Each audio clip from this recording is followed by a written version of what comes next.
Thank you so much. Thank you. Welcome, everybody. Welcome. Whew.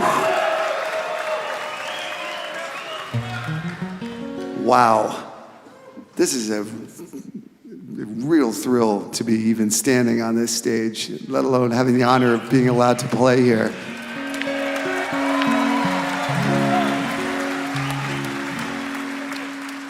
So thank you for everybody who works here and everybody in management for inviting me to play on this sacred stage.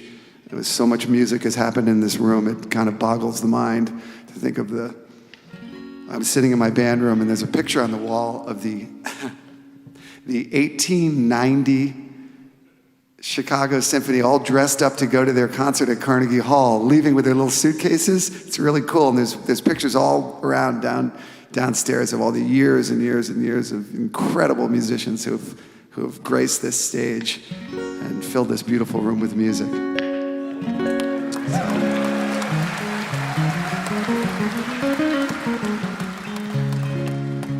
So it's a great honor.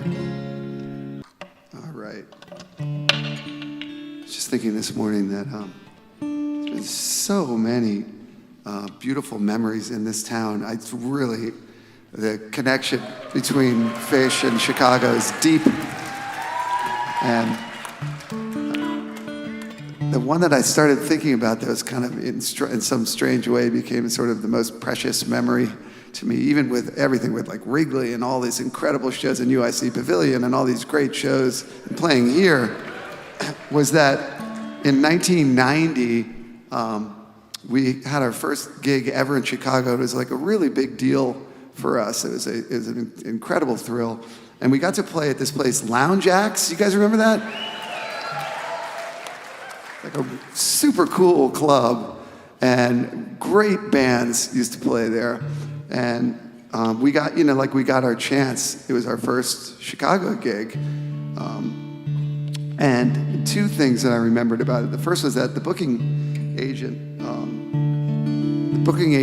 at that club, very cool, was Sue Miller, who ended up marrying Jeff Tweedy. She's married to Jeff Tweedy.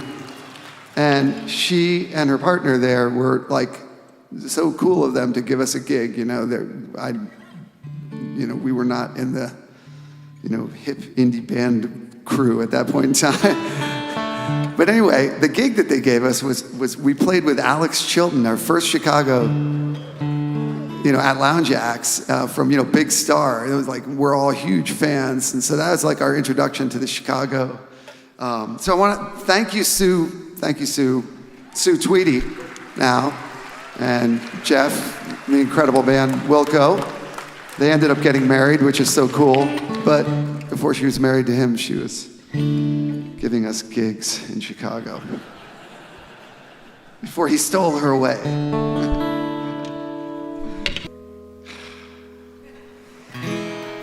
I don't want to go down this road. I don't want to open this door.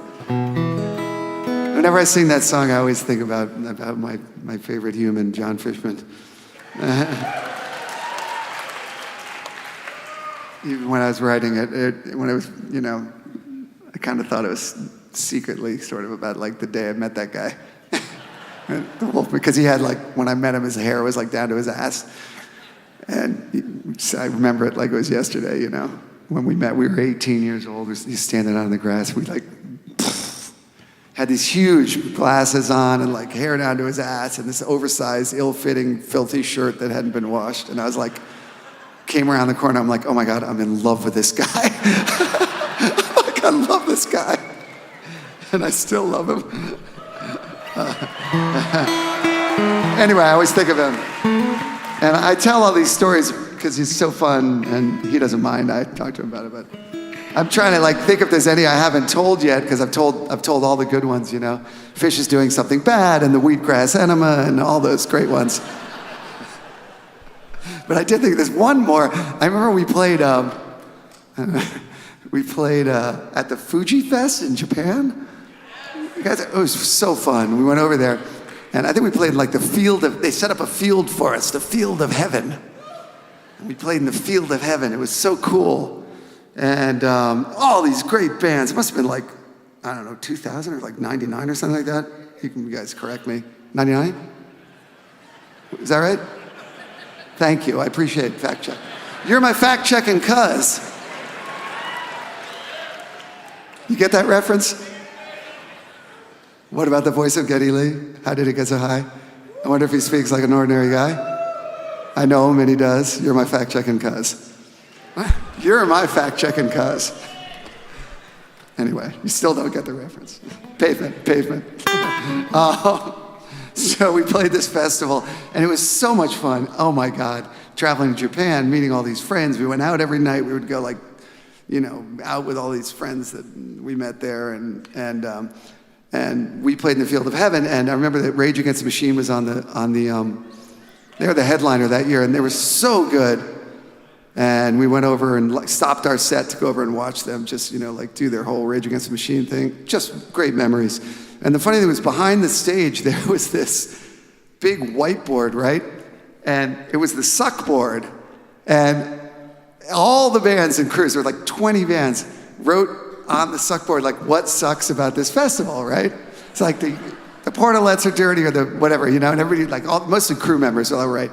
And I swear to God, 95% of it was like, there's something fishy going on here. What the fuck is Fish doing here? It was all ragging on us, the sophomore. So, this is kind of a hard story to explain, but you really got to use your imagination. So, we got this big white cowboy hat for Fish to wear, right? And he had to put the dress on.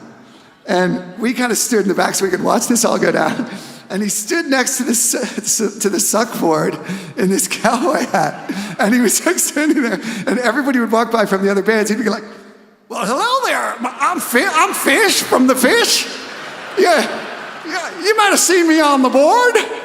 And then he'd go well, wait just a doggone minute. That's the suck board. like he didn't know. It was the suck board. This went on. Anyway.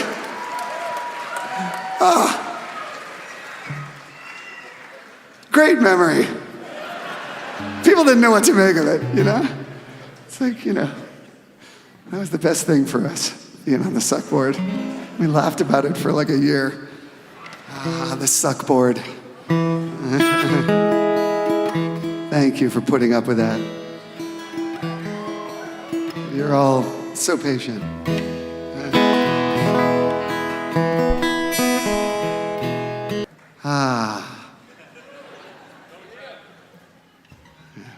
I'm going to pick it up now. I'm going to pick up the pace now.